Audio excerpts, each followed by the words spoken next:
كبدة الفراخ دي من الاكلات اللي بتنزل قلبي مش معدتي، وهعملها معاكم النهارده بطريقه حلوه قوي. في صينيه على النار حطيت شويه زيت صغيرين، واول ما الزيت بيسخن بنزل ببصل متقطع قطع صغيره. كميه البصل وكميه كل الحاجات اللي في الوصفه دي زي ما تحبوا، ملهاش مقادير. هفضل اشوح في البصل شويه على نار بين المتوسطه والهاديه علشان ما يتحرقش مني لحد ما يدبل خالص.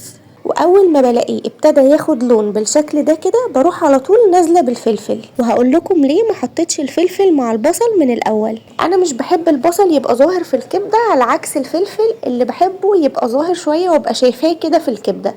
والفلفل بيستوي اسرع من البصل. لو حطيتهم مع بعض من الاول خالص على ما اوصل لدرجه تسويه البصل اللي انا بكون محتاجاها، الفلفل هيدبل خالص ومش هيبقى باين في الكبده.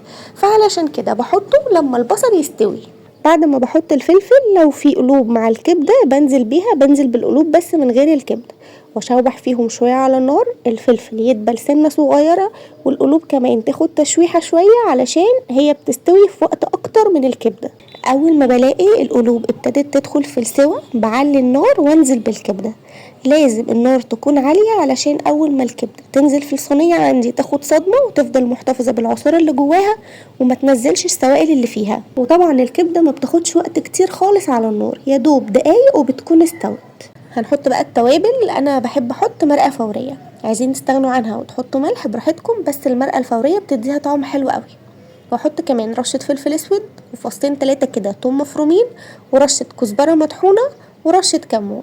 تشويحتين 3 كده على النار، وهتبتدوا تشموا ريحه التوم تروحوا على طول حاطين معلقه كبيره مليانه خل. وبس كده بقى عندنا طبق كبده اكتر من رائع. مش قادره اقول لكم الطعم والريحه عاملين ازاي، بجد خطيره. ما تنسوش بقى اللايك والفولو، وبالف هنا وشفا على قلوبكم.